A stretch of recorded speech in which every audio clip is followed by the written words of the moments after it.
Hello, I'm Brian Fox. Welcome to I Hate Rock Music.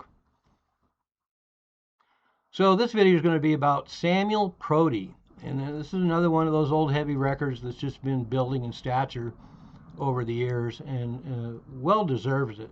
And I know when I first heard the record, probably about 1974 or 5, um, it seemed like they were kind of a second tier band. They were kind of a heavy band that it just wasn't as good as the greats. But the last 20 years or so when I listened to it, I think it's one of the best ones out there.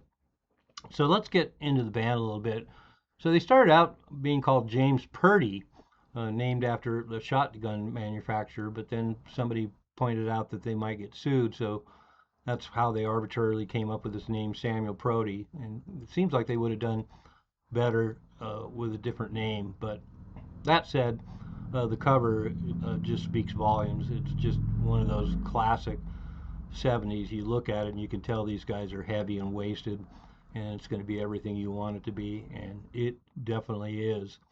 And it's got a great sound too. It's recorded really well. Actually, the engineer on the album is Roy Thomas Baker, who of course went on to fame and fortune with Queen and a lot of other bands. But the band is Tony Sava on bass, guitar, and vocals, Derek Smallcombe on guitar, John Boswell on drums, and Stephen Day on bass. So your classic power trio with a singer. And I guess Tony Sava, although credited on bass and guitar, doesn't really probably does some dubs here and there, but overall it's a three-piece with a singer. And the album came out. They got signed to Decca Records, and weirdly enough, the album came out in Germany before that on Telefunken, and so they um, kind of have different versions of the record out there. And one of the interesting things, I'll post the interview with Tony Sava below too. It's really cool to read because he goes into a lot of bands he was in before Samuel Prody. So he had quite a pedigree, had a number of bands that mostly put out singles, and even had a band called Giant just previous to Samuel Prody that was a trio, a power trio, and they recorded an LP, but it's never been released. So hopefully at some point maybe that Giant record will come out because it was Tony Sava, Pete Sears, who ended up in Silver Meter, and then the Jefferson Airplanes, Jefferson Starship, and then Viv Prince, a drummer that was in Pretty Things. So pretty good pedigree, and we know Tony Sava plays both bass and guitar. So cool power trio, good name. Be really interested to hear what Giant sounded like.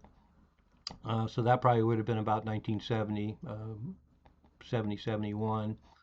But the Samuel Prody record, wow. Oh, and I should add, there's a great story Tony Sava talked about too, where he was pretty well regarded, I guess. And when the Jimi Hendrix Experience were doing auditions, they were originally going to have Noel Redding on rhythm guitar, and Tony Sava actually went in there and auditioned to be bass player in the Jimi Hendrix Experience. And then Chad Chandler decided that they were just going to be a trio and moved Noel Redding over to bass. So kind of interesting.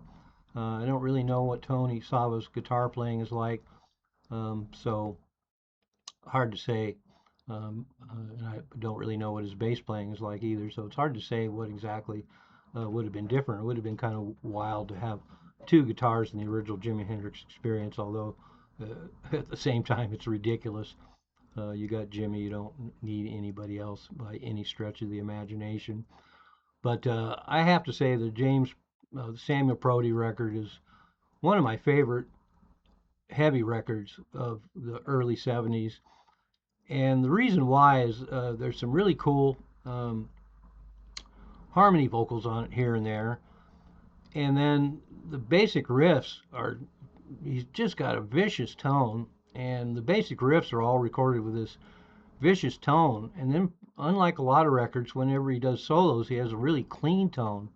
So it really adds a really interesting sound and texture to this record to have, um, the solos aren't loaded with distortion and blasting out like, for example, Leaf Hound.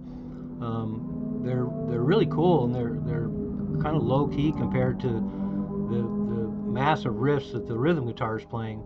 So that adds a nice touch to it. And then Tony Saba's vocals are pretty whack, pretty unhinged. And he's got a higher register, so it doesn't exactly sound like Robert Plant, but he kind of has that effect. And with a lot of these heavy bands, having that high end singer really kind of cuts through the heaviness of the band really well. And then the rhythm section is really killer too. The rhythm section is really good, and they have to be because a lot of the arrangements on this record are particularly complicated too. A lot of interesting time signatures, a lot of interesting breaks, a lot of different textures and colors, and the whole record is pretty pretty punchy and pretty hard rocking. There isn't a bunch of lilting ballads to break things up. They just push the pedal to the metal, but it's really unique, and it's kind of hard to say that when you think of all the heavy bands that came out of the England in the early '70s. But this band really has a particular sound, and I love it. And like I say, that combination of clean lead solo tones and then just these crunching, vicious riffing on the rhythm guitar, and as a trio, um, he really slashes it and just gives it a real nice, unhinged feel. And they're definitely pretty frantic a lot of times, and there's just so much going on with each song. And that's another thing that, they don't just hit a riff and then pound through it with a couple of breaks and a couple of choruses. They really break things up nicely, so they're loaded with ideas and creativity. And I love all the odd time signatures and weird breaks and meters, and there's even some odd chord progressions and the like. So what a stunner, Samuel Prody. And I also have to mention too that their guitar player Derek Smallcombe was in a band called Jason Crest, but more importantly, he ended up after Samuel Prody, he was in the band Holy Mackerel, and I did a whole separate video on Holy Mackerel about 2 weeks ago. And so his guitar work is a lot more restrained on the Holy Mackerel record, but he's definitely a total pro, a great heavy guitar rocker kind of dude. And I like the more restrained sound that he has on Holy Mackerel. But boy, the shitstorm he unleashes on Samuel Prody is really something to hear. And so, wow. If you haven't heard it and you like the heavy stuff, you're in for a total treat. So as usual, the link's going to be posted below. Check them out. Unfortunately, we don't really have any uh, rare B-sides or any live material or any outtakes or anything associated with Samuel Prody. We just got that one record, but it's a total humdinger. I'm Brian Fox. Thanks for watching my channel.